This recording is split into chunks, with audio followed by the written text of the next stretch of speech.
Good evening. I'm going to call the Urban Affairs and Housing Committee meeting to order. It is May 27th. We have two items on our agenda.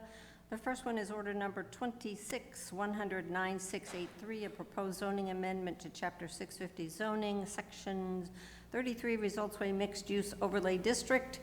And the second one is order number 26-109-754, the communication from attorney Aldo Cipriano on behalf of Mark Evangelos regarding the request release of a low-income deed restriction on the unit at 64 Village Drive, Unit 4. So we're going to begin with the Results Way Mixed Use Overlay District.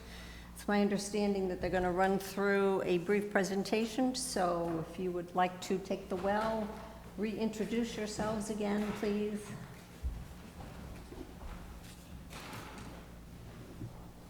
And I think everybody's got a copy of their presentation.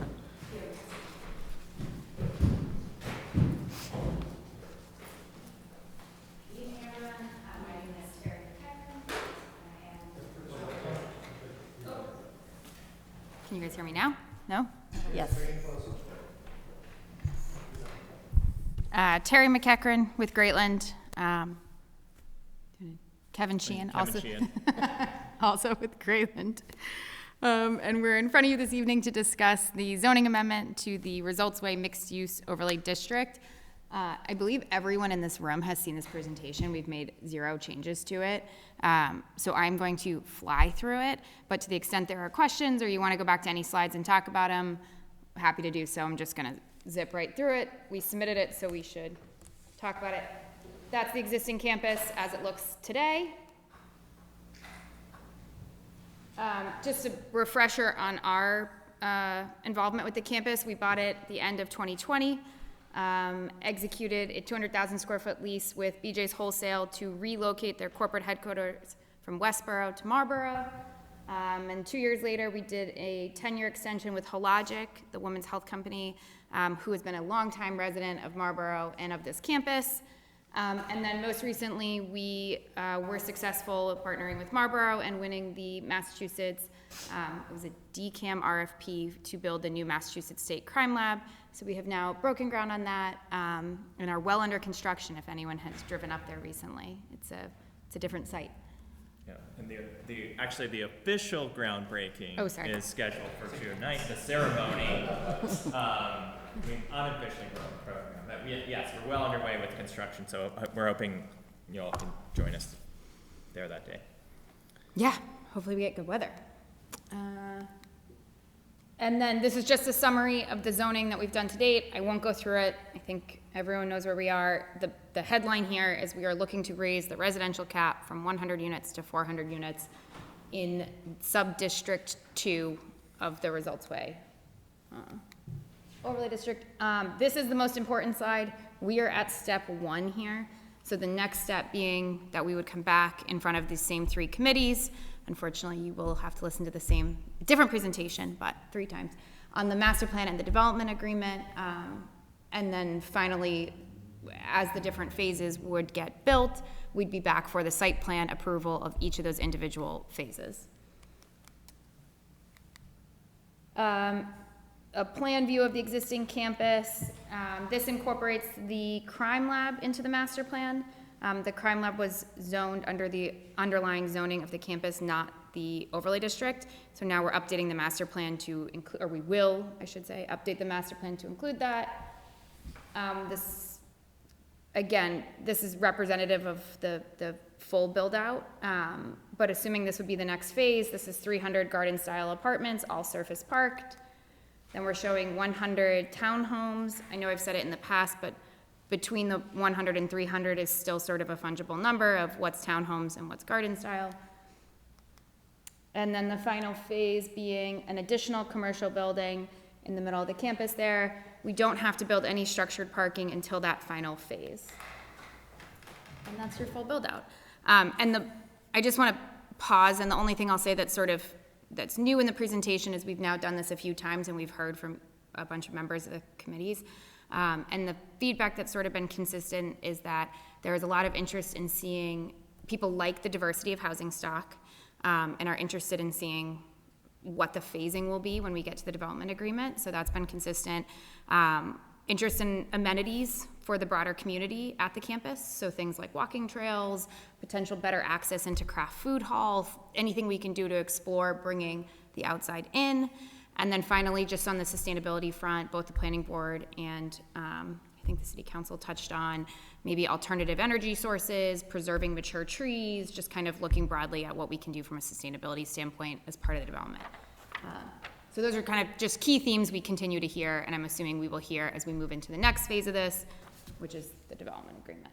Anything on this? I actually have one more note on this slide, just to clarify. I feel like in some of the news reports we've seen, it's reported like an additional 30,200 parking spaces, and that it is somewhat inaccurately because it shows the existing parking is 1,700, so that's included, that's sort of the total parking at the end of the day. So the net new would be approximately the difference, half of that, essentially, including all the phases. Yeah, it's about 1,500 new spots. Yeah. All right, so back to the zoning request that is on the table before us is to amend section 650-33E, which is eligible uses, number 1, which is the uses permitted by right, E, which is multifamily dwellings, and then number 2, where it's currently says sub-district 2 up to 100 dwelling units, including without limitation age-restricted dwelling units. They want that 100 to be 400. So I'm going to quickly go through the letter from the planning board that we received because their input is part of this whole process. May 6th, Honorable President Ossing and councilors, at a regularly scheduled meeting on May 4th, the planning board took the following action. On a motion by Dr. Finby, seconded by Mr. Russ, the board voted to send a favorable recommendation to the city council on the above referenced proposed zoning amendment for the following reasons. The board's consensus was that the proposed zoning amendment is in keeping with the character of the neighborhood, specifically due to the diversity of homes that are being proposed. The board's consensus was that the proposed zoning amendment would not negatively impact the neighbors. The board's consensus was that the redevelopment of the site does provide an economic benefit to the city. However, the board is unable to determine if there's a market need for more garden-style apartments, but did agree that the city is in need of townhomes. And the board agreed the proposed zoning amendment is in keeping with the intent and purposes of the city's zoning ordinances. The board has the following additional comments. Among the proposed development options, the board prefers the inclusion of townhouse units and recommends that these be incorporated in an early phase of the project. The board also recommends that any mixed-use amenities and retail components be included in the early phases of development. If walking trails or bike paths are developed, they should be open to the public and, where feasible, connected to existing trail and path networks. An effort should be made to preserve mature trees on site where feasible and to maintain the existing natural vegetation buffer. Yay, Fay, Finby, Hughes, LaVenture, and Russ, and there were no nays. The motion carried 5-0. Sincerely, Sean Fay, chairperson. So, based on some on this and some on just my own personal opinion, I'm in favor of increasing the number of units. I'm just not so in favor of letting them be by right. So I had talked to the solicitor. I had sent him a draft we played around with. Everybody has a copy of what I can't move to amend the amendment, but I want to throw it out as conversation to see if anybody else thinks that switching up from all by right to having some be special permit. And I saw Councilor Doucette's hand. Thank you very much, Madam Chair. I think your approach is basically 300 by right and up to 400 by special permit. Is that the intent of? No, 100 by right and then 300 by special permit to make a total of 400. Oh, so more additional dwelling units? No more than, because it says no more than 300 dwelling units within the No more district. than 300 dwelling units within the sub-district, provided that, but it's, if you look at two is special permit. So one is by right, Okay. And then 300 is by special permit. Yep. Okay. And then not to exceed 400 is in that. So 100 plus 300 equals 400 is your point. Correct. But the 300, the only, I think for wording, if you could put 300 additional dwelling units, that might make it more readable. But the other thing I also wanted to talk about is item C, the biosafety lab. That was, I talked to these guys beforehand. That was originally proposed when they were going to be putting biomanufacturing up there. But it is not relevant to the state crime lab, and I would put that under item 3 as not allowed, you know. We could probably do that, but this was in the original. They could still, if they want to do by special permit, do a biosafety level 3 laboratory. And we agreed back when this was originally done that they could do that by special permit. I don't know that we want to take away that right at this point. We could deny the special permit if you don't want to have the lab, Okay. but Yeah. It's a, I was figuring if it was a way to get rid of that one, if it's not needed, I'd keep it like that. So I still don't, I think the current word in item D is not clear, so I would just put no more than 300 additional dwelling units within the subcontract, within the sub-district. all right, as I stated in the email, this has been looked at by the solicitor. I hesitate to add that word additional because it's very clear that it's one and then it's another, so. It's not to me, that's why I'm 100 saying. and then there's 300. No more than 300 units by special permit. Yeah, but, They're not additional, they're something right, that but they then need. right afterward, it says the entire subdistrict 2 shall not exceed 400. So you see 300 and then 400. Makes it Right. a little confusing. Counselor Navin? So I think that just if coming from it a different way, Counselor Doucette, because there's already 100 allowed by right, by saying that there's no more than 300, you've got the delta there, so that the no more than 400 just leaves the 100 in there. So it's not the 300 plus 400, it would be 300 plus the 100. unsaid 100 is the Right. 400. So Yeah. I mean, I think it is clear. I mean, I hear what you're saying as far as the, you know, if a quick read of it, but I think since the solicitor's blessed it, I'm comfortable that it gets to the point that Counselor, the Chair Roby is trying to make. Okay. But, you know, I also struggle with some of the ordinance language that we see on a daily basis anyway, so I do rely on the solicitor to keep us out of Yeah. hot water. 'cause, Yeah, I think he's going to be If watching. I were the one to do it, we'd all be in trouble, so. Yeah, I'm assuming he's going to be watching this one anyway, so. The other highlight that you had, the multi-subdistrict 2 shall be, conditional use cycle. Yeah, the other change, I mean, motion to approve effectively these changes as they are presented in red. I got no problems with that. And how about with the deletion? And Counselor Orm is not here, but I think the other item on our agenda tonight makes it clear that we know, New age restriction. yeah, Yeah, so agreed with that too. we don't want Yeah, any more age restricted, and we know that age restricted means that they can't be affordable, and so they don't help with our affordable count. So, Counselor Ossing. So help me understand why we need a special permit. The master concept plan requires a 2/3 vote. The development agreement requires a 2/3 vote. What is a special permit buying me other than having the applicant come before us 3 times, I guess? I guess it just gives us another layer of looking at things. The original development agreement, which you probably have, but I don't know that anybody else did, had some, I will call it mitigation, but I think mitigation to me is where we can deal with mitigation when we have special permits. We can't by right. So unless we want to add a ton of mitigation in the development agreement, it's easier for me to say, let's look at all of this special permit. And I'm also going back to what we did to the original results way, where Avalon 1 was by right, Avalon 2 was by special permit. We let them have more, but we did it by special permit. Right, but I would argue that mitigation is outlined in the master concept plan and development agreement.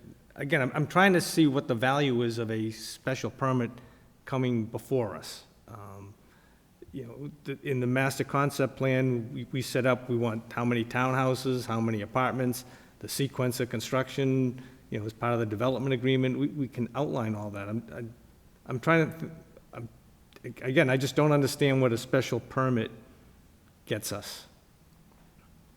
Nothing more than what a typical special permit gets us. To me, I just don't want them to say that they can have 400 units of housing by right with no ability for us to have any say on what they look like. But we do, that's what the master concept plan and development agreement are for. I mean, Well, maybe, we never got that far before, so I would rather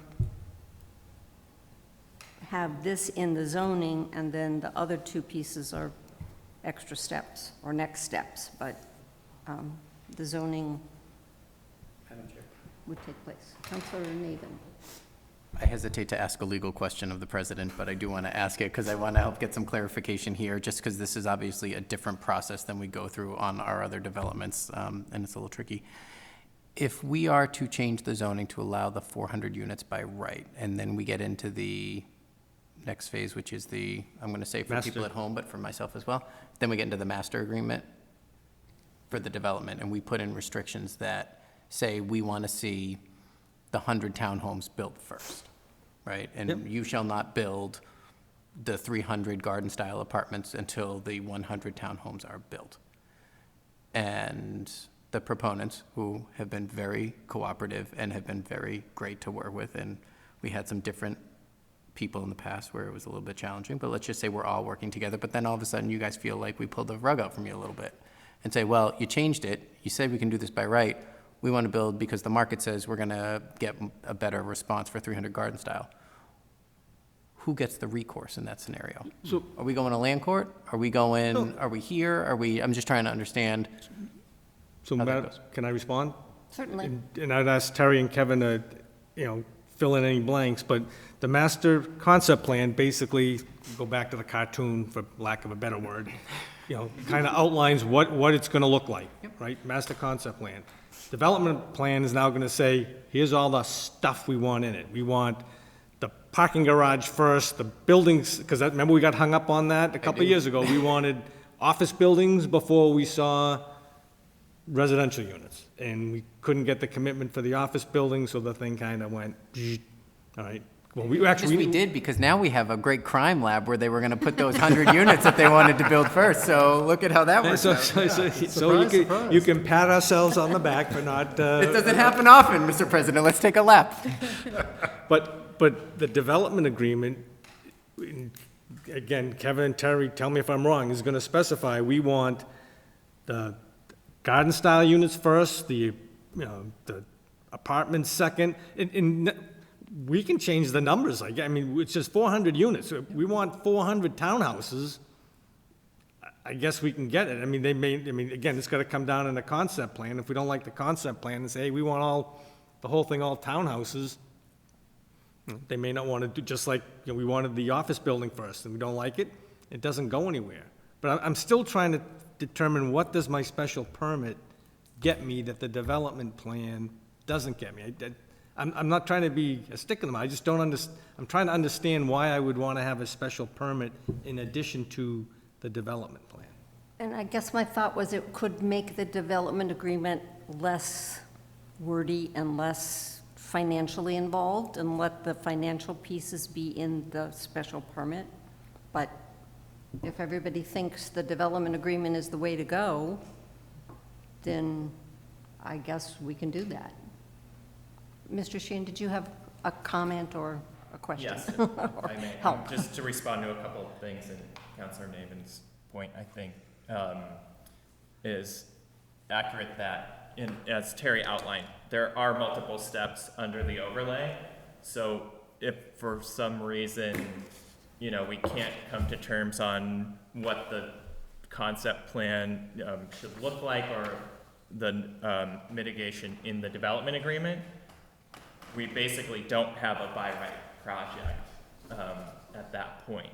So I do think the council does, and the city does retain control over it in the same way. It accomplishes much the same thing as a special permit. From our perspective, the development agreement is preferable, I would say, from a commercial perspective, from a financeability perspective, where we can look at it and say, and we're willing to have this negotiation with you all up front.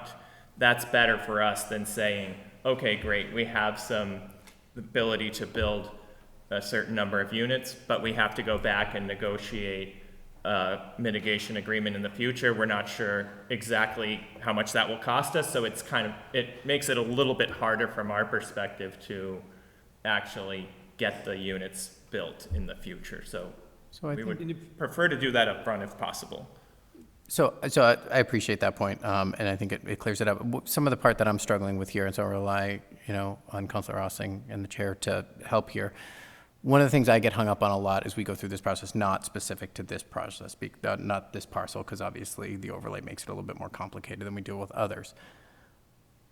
My argument here, which you have all heard too many times to count, is that our chance to make sure we know what's going into a project happens when we change the zoning. We have seen time and again here, again, not this parcel, when we approved the zoning overlays, and then that only took the 6 votes, and then we come and we need a special permit, and we don't go for it, we often end up in court. Is that different here? And that's that, and I think it gets to the point you're trying to make, Mr. President, and then also, so I'd like a little. So, if I may, Madam Chair, so it is, so again, so the development agreement requires a 2/3 vote, okay? So look, the key elements: required mitigation, number 1. 2, restrictions on the development areas. 3, proposed phasing. 4, obligations with respect to pedestrian and vehicle interconnectivity. Those are all things that have to be addressed. And I'll just go back to, they can build 100 houses right now. Well, technically, yes, but no, they haven't come before us with a master plan or a development agreement. Right. So, so if I was gonna throw a special permit on top of that, I'm not sure Sure. what I'm going to benefit. I mean, I guess you can say it's another layer of checks and balances, but everything I've just heard, mitigation, the development areas, the phasing of the projects, they are written currently in the zoning as it's listed right now, and there's no wiggle room for a six vote. It's a 2/3, because this is a development plan. Same thing with the master concept plan, 2/3 votes for each one. And I would just throw out there that this is the exact same language before the sub-district 2 was added to it. I don't think we changed anything else. So when we did sub-district 1, we had all of this, we had a master plan, and then they decided they wanted to add more housing, and we amended to do special permit for the additional housing. Because the way sub-district 1 is listed, is it more than 350? The wording is different for sub-district 1. It's more than 350 developed dwelling units within the sub-district by special permit, and by right, it was, I gotta go back to my pages. More than 350 dwelling units within the sub-district. So you could have more. Right, up to 350 by right, and then we gave them the special permit to add more. Yep. So that's exactly what they're doing. The original says you get 100, they want to add another 300. I'm saying, let them have it, but make it by special permit. So I would disagree, because we haven't got to that point. When we did that, we had approved the 350 across the street. Now we're saying 400 on the other side by a master plan and a development agreement, which is what we did on the other side of the street. The special permit came in. If they said, hey, I want to build 500 houses, now I would agree that maybe you want a special permit. But to do that now, to go from 100 to 400, I just don't think is of any value for the council. Madam President? Go ahead, Dave. I'm sorry, who? You can go. Counselor Doucette. Thank you very much. I mean, I see this as, the reason why they're submitting this is because if they want to submit a master plan today, they can show 100 units of housing. If we agree to this and we put, this passes through and gets approved by the council, when they come up with the master plan, they can show 400. But the master plan right now can only show 100. So we're giving them the opportunity, and correct me if I'm wrong, but basically, when you come up with the master plan, in the current form, you're limited to 100. When it goes to 400, your master plan will be updated to 400 units. So that's what comes to the council as part of the master plan, is 400 versus 100 units. Correct, they have to Master plan. submit the master plan regardless of whether the extra 3 are by special permit or by right. Right, but they can't show the 300 because it's not allowed. Correct. In the current form. If this gets passed, they can show those and say, oh, by the way, these have to be done by special, well, this allows them to do it by passing this as a special permit, as a zoning change. My only concern is I would rather see owner-occupied housing versus apartments. Because there may be demand for apartments, but there's incredible demand for owner-occupied housing. Specifically that, something garden style, something lower cost to get in, entry-level housing versus the apartments. That's, because, there's lots of expensive apartments out there that no one in the city can afford. And we need to come up with alternatives that are more affordable. And that has to start with new development. So that was my only other comment, but thank you. And I'm guessing you're not doing single-family homes. You want to be able to put as much housing as you can on that property, which is why you're doing townhomes and then apartment buildings. Correct. We are open to the idea of ownership versus rental. I mean, we would love to keep as much flexibility as possible to meet the market, but townhomes, could be ownership as opposed to rental. And again, I would just kind of draw the contrast with the Avalon situation where I believe they got a certain number approved and started and then came back later. And so I think what we are hoping to achieve with this proposal is get the whole thing approved, as you said, Councilor Doucette, and sort of plan the whole thing out now. Again, with all the appropriate mitigation and, phasing and other aspects which we expect to, be included in the development agreement. Madam Chair. Councilor Navin. I really hesitate to go back to the conversation that we had before we got off into the different rabbit hole, but here we go. Mr. President, so in this particular situation, is the development agreement analogous to the special permit? Because to me, the items that you outlined that would be discussed and approved in the development agreement by 2/3 of the council are the same things that you would Put in a special negotiate permit. and plan through in a special permit. In my opinion, Yeah. Council Roby may not agree with that, but But- again, it's unlike a special permit where we kind of wing what's going to begin based on what the applicant Yeah, submits to it's us. dictated very- This tells you it has to include these items. Right. However, so my question comes, and I want to be clear, I support, I have a disagreement. I would like to see a little bit of a smaller number, but I am supportive of of units in addition to the townhome. So I'm not doing this to be a stick in the mud. I'm doing this more because I've got to get my head wrapped around this. If that is true, again, if they are not happy with what we approve or don't approve the development agreement, say we vote down the development agreement, if that were a special permit, we would go to land court.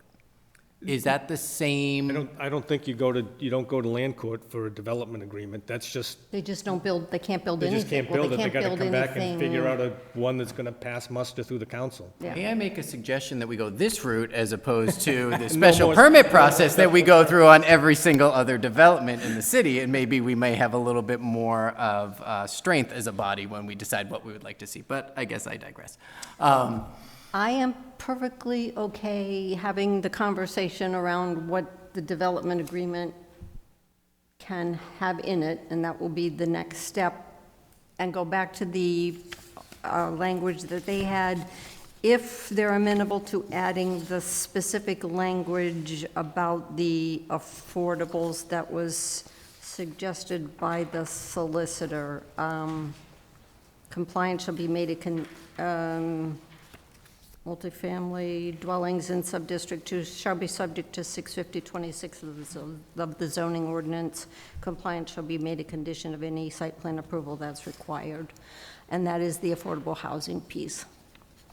And I know you sort of alluded to you didn't have to have affordables when we had the public hearing, but in the information that you provided when you talked about what the benefits of the city, there is the affordable piece in there, which was picked up by the solicitor. So he says they're talking about affordable there, and I think my concern with 650-26 is the language says multifamily housing and affordable is by special permit. It doesn't say anything about site plan only. So by right is only site plan. The solicitor said by adding this language in, you have to comply with the affordable piece. And I want to make sure that that is there. I apologize, I don't know the exact numbers. That's the 12% affordable? Yes. That is our expectation, is that we would comply with that. Okay. So we can go back then to the simple language of changing 100 to 400, but adding in notwithstanding anything to the contrary in the zoning ordinance or the results of a mixed-use overlay district, multifamily dwellings in sub-district 2 shall be subject to 650-26 of the zoning ordinance. Compliance shall be made a condition of any site plan approval that is required. And that's okay by you? Does that sound okay by? Just a clarifying question, does that mean that we're then agreeing to the special permit by accepting that? No, the special permit's gone. There we go. I would go back to just your I was basic, referencing, yeah, yeah, to your basic okay, perfect. scratching 100, putting in 400, but add that additional, I would also strike without limitation age-restricted dwelling units. So it really would be sub-district 2 up to 400 dwelling units, period, and then the notwithstanding anything language. That would be fine. So we're getting rid of age-restricted. That's fine. So you didn't talk about building age-restricted anyway, and Not our intent at this point, no. they don't count for affordable units, and I don't think we really want to go down that rabbit hole. So, Does that Madam Chair, work for Councilor Doucette? so the subject, so the final wording would be sub-district 2 up to 400 dwelling units, including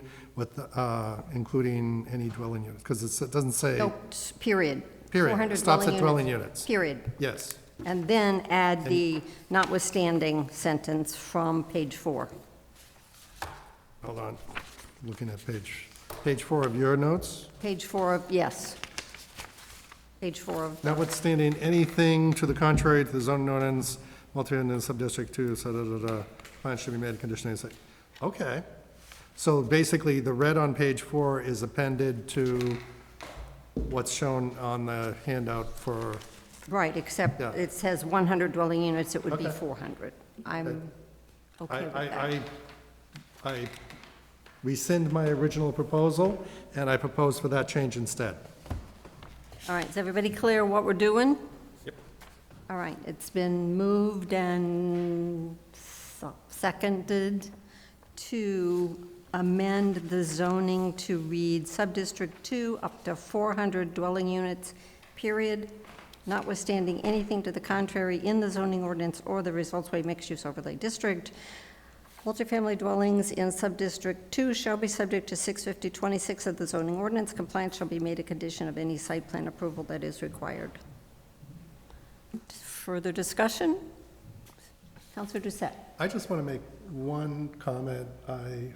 I'm not sure where you're going to put the additional 300 units, but I hope a lot of those office buildings don't disappear and become apartments. Isn't that the horseshoe shape So the up on the top top is, right? the intent is the top is to be apartments or? All the way to the top right, the U and the N. Okay. Okay, so that's where I was going to go. Thank you for clarification. And it's hard to read, but I believe if you look at your copy that you Low got. You res. can probably read the top there and understand the color coding. All right, no further discussion. All those in favor? 1, 2, 3, 4. All right, so this will get reported out at the June 8th meeting. I can see if the solicitor can have it in proper form for the meeting. There's probably enough time. If it is, as a letter from him, then we could suspend to actually approve it that night. Otherwise, it would be moved to refer it to the solicitor, put in proper form. So we'll see how that all plays out. But otherwise, we'll take the next step at the June 8th meeting, and hopefully we can get this done. And then it'll be the next step. Madam Chair, I'm sorry, I may have misheard Councilor Doucette's. Was he just motioning to amend or motioning to approve? No, I think and he then was just took dropping the- his amendment where he wanted I to dropped my original add. amendment But then proposed to amend this? Yes. Did you just do it all in one vote, to amend it and to approve it? to approve the amendment. Yes, Yeah. to approve the amendment, as I stated multiple times. Yeah. You're clear on what we I voted on? am very clear on what we voted on. I just, Okay. does it need a further vote to send it from committee? Well, I'm going to report it out, Yeah, and then and I can ask the solicitor, like we have in the past, if he can get it on the agenda as an action item in proper form, we could vote on it that night with a suspension. If it's not, then I will move to suspend to refer it to the solicitor. It would be on the June 22nd agenda. And we have So- to vote on it then, or hold a special meeting, because the 90-day clock elapses July 6th. Yep, thank you. So we'll try. It's simple change for him and a letter from him to say it's in proper form. I think it would be easy enough for him to get it on there. Okay? All right, so that finishes up with this one. We will take up the next item unless there's something else that you have for us. All right. Nope. Thanks very much. Thank you very much. Thank you for working through this with me. Thank you, President Ossing, for...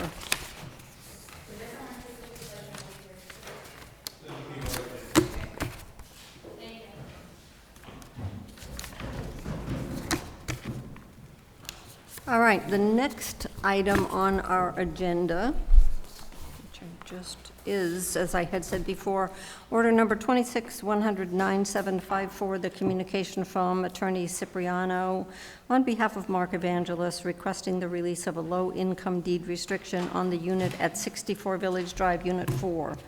So I know there was a lot of paperwork within the communication sent by Mr. Cipriano. We can do this the hard way, or we could do this the easy way. I went back and looked at the May 6, 2024 Urban Affairs report, which was, the chair stated she has spoken to legal counsel, and the suggestion was for the committee to endorse the concept of releasing the affordable housing restriction on Unit 3 and refer it to legal department to draft proper language that would be on a future council agenda. I did take the time to actually write an order based on what the solicitor had presented, but I think we could move to endorse the release of the affordable housing restriction on Unit 4, Building 1, and refer to the legal department to draft proper language to be on the June 8th agenda. We did this the first time when we found out that EOHLC does not count age-restricted housing as affordable. So there's a deed restriction. They wanted to sell the first unit. There were 2 units that were approved when this subdivision was built. This is the second unit, so hopefully this is the last of the issue. I did try to look at in all the other age-restricted special permits that we have approved, and none of them had anything about affordable. So I think this should clear up the issues and let them sell it without the deed restriction that's there. Counselor Doucette? Yeah, Madam Chair, I remember when this went through the first time, and I'm a big advocate of affordable housing, but basically can't happen there. And the current owner is stuck between a rock and a hard place, because, you know, they inherited the place and they can't sell it until we actually get this thing done. So granted, they're gonna benefit, but I don't think there's anything we can really do about this. So, if there's any other discussions, I do a motion to approve, send it to the solicitor, and release the deed restriction. Madam Chair. if I may. Counselor Vidal? Thank you. I've talked with a number, this whole division is within my ward, and I've developed some relationships with some of the folks that live there. And everyone that I talked to was in favor of us accepting it as well. So I would ask for this committee to vote as we have in the past. All right, so it should be pretty easy. The solicitor can, again, hopefully get this language on the June 8th agenda. If not, then it would be another one of those reported out, ask it to be referred, and then he would have the proper language for the June 22nd. This doesn't have a timeline, but I think he's done it once. He has all of the details that he needs from Attorney Cipriano. So it's been moved and seconded that we endorse the release of the affordable housing restriction. Further discussion? Nope. All those in favor? 1, 2, 3, 4. And that is our agenda. So, Motion to adjourn. it's been moved and seconded that we adjourn. All those in favor? 2, 3, 4. We are adjourned at 8:13.